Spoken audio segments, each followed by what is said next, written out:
classic Monopoly. You're going to love this. It's Monopoly on your... Thunderstorm, and as I reach, gone. Boom. Show good. Leave. Lockdown. I'm telling you, it's just the little things. Totally understand. And I recognize them. Do you feel like you are following an ordained path that was set out for you? Yes. From ever since birth. Because, I don't even like to touch this topic, but my grandparents told me that my mom could not have another child because, she had some complications, and then she got pregnant with me. You're supposed to be here. I'm telling you. And I just found that out the other day, actually. So talk about being born with purpose, eh? And ever since I was young, like young, I just felt like I was going to be an artist. I didn't know how, I didn't know when, but I just know I'm supposed to be an artist. What did that look like and feel like for you as a youngster? Were you in the mirror like, baby, when the... Well, definitely weren't singing those lyrics. By the way, where's the key? You took it from me. But it's like I have it over the sun. But were you like in the mirror? Is that you used to see somebody on TV and be like, yo, I'm going to be like that? What was the thing? What did that look like for you? Well, for me, I used to just always listen a lot of Michael Jackson around that age. Yeah. Because we had the little CD casting, like was this, you put the CD in and you play straight Michael Jackson, and I used to grow up listening to the Rising Star mix. Oh wow! Yes, Christopher Martin, the Naughty Virtue. Oh my God! I tell you, a long time I love music. Girl, you're young, you know. My girl, and say wow. I tell you, yeah. And then on the TV, I wasn't allowed to listen dancehall. What did that look like for you? Well, for me, I used to just always listen a lot of Michael Jackson around that age. Yeah. Because we had the little CD casting, like was this, you put the CD in and you play straight Michael Jackson, and I used to grow up listening to the Rising Star mix. Oh wow! Yes, Christopher Martin, the Naughty Virtue. Oh my God! I tell you, a long time I love music. Girl, you're young, you know. My girl, and say wow. I tell you, yeah. And then on the TV, I wasn't allowed to listen dancehall because I come from a Christian home. So I used to have the TV stuck on MTV and BET. So it's all the MTV hits, all the BET. I'm watching Neo, Chris Brown, Beyonce, Rihanna. 106 and Park. May I tell you? Yes. Everything. I grew up listening to different genres of music. So everything was appealing to you. You're just like, yeah, man, I like that. I like this artist, that artist. I focused on how they move in their music videos. Yeah. Everything. I just in love with music. If I could go down on my knee and marry that, I do that. Trust me. Well then. Trust me. My horse and a man out there on their music. Because they was a Shenseea proposal. You're mad. But let us talk about, you touched on the Christian home you grew up in. How did you grow up? What was life like for you as a little girl in a Christian home? Well, I used to have to go to church every Sunday. At that time, it was Pentecostal. Coming from St. Elizabeth, because I used to go to church with my grandma on Sundays. Okay. I moved to Kingston, and I have to go to church every Sunday. We switched from Pentecostal and go to Sabbath. Okay. So I was mad at the time, to be honest, because Saturdays for me was not really like a fun day. Yes. So I was mad that I had to keep the Sabbath day holy from the Friday night going into the Saturday. So, and throughout high school now, I had to wake up after 5 every single morning, 5 o'clock or before 5 every single morning to have worship. Wow.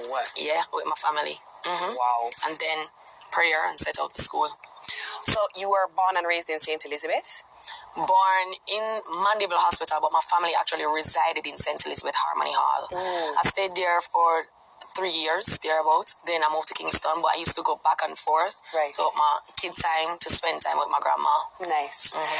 When you think about your childhood outside of church and obviously being raised in a very principled home, a very Christian home, what did Shenseea look like as a child? What did you do for fun? Other than give trouble, because I feel like you... Actually, I gave trouble even when I was having fun. Because I'm playing Mama Lucy and I'm the mama, so, I got the... one and two kids.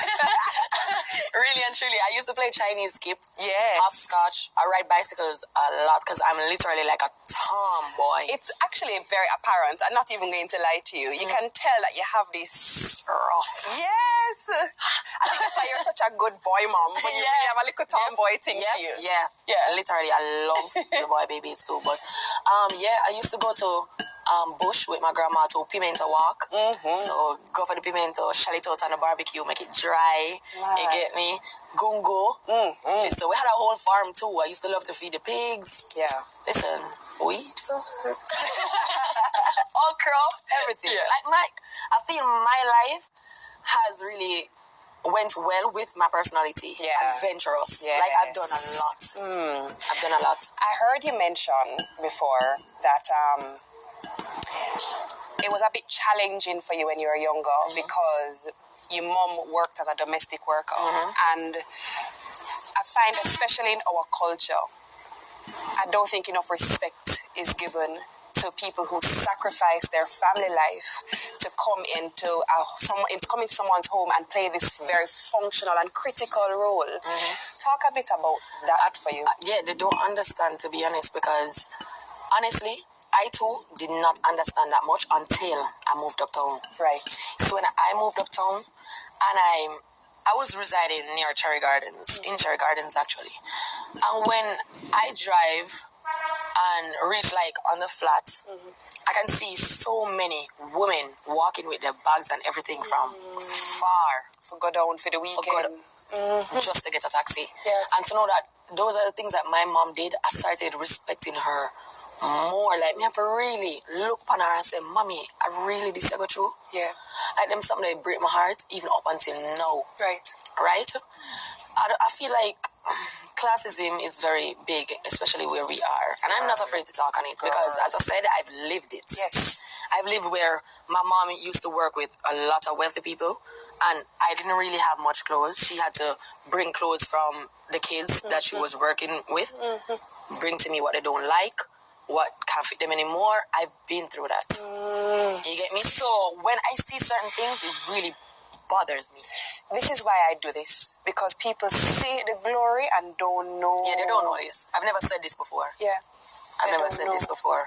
And that's why I said it really hit my heart when my mom passed, because to know that I was finally getting to know her, because all my life she was away from me because of work. I used to have to see my mom every 2 weeks on weekends only, and then she's gone again. Enough people don't understand the sacrifice that it is and give the respect that is due. It's a massive sacrifice. The coming home every second week, was it like an excitement, or did you kind of resent that she wasn't around for I think it's a mixture. Yeah. Because growing up, I can tell you that I grew with my aunt because my mom could not be present. You get me? So it's like I get accustomed to being around my auntie. You get me? Which I feel like I had the best of both worlds regardless, because my auntie really instilled a lot of principle in me. Like, she's strict.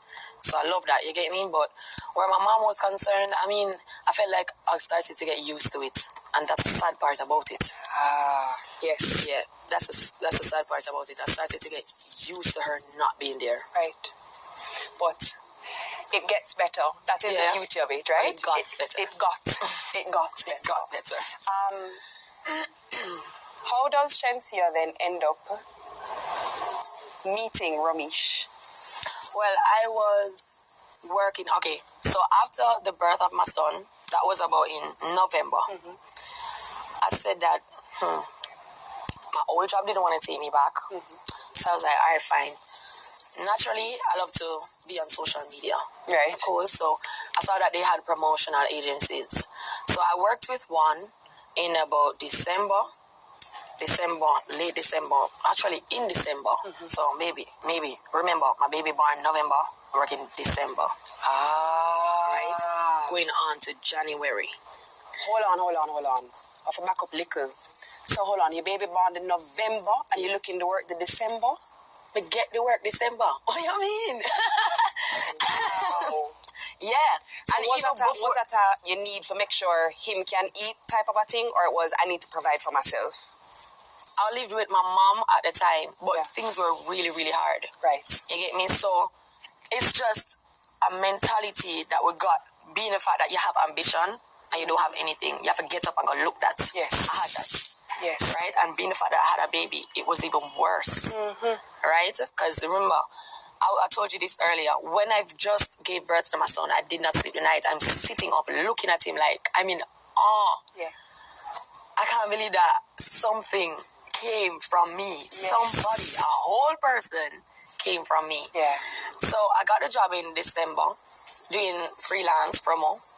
And then it's like one of my friends came to me and was like, you need to come work with my agency. She was talking about Ramesh. That's in February now. I met Ramesh in February.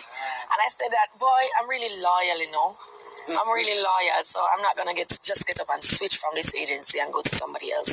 But there was something that happened to me why I ended up switching. I realized that I was there on this gig, working late. Remember, I'm now a young mom. That's right. So, 3 o'clock in the morning, I came off my gig. There's nobody to bring us home. The person, like, who was in charge of us literally left us stranded at Mass Camp. No, not cool. Mass Camp, remember that's Mountain View. I resided in Stony Hill at the time, in the ghetto. Right? So that really let me look at things and be like, why am I working with this agency and they don't even look out for my well-being? And they don't have regard for you. They don't value you. Exactly. And you are bringing the money in for them. Exactly. Yeah. You leave me on the street at that time of the night. Like, we don't know who to call to come first. And we're girls. We're females. Right.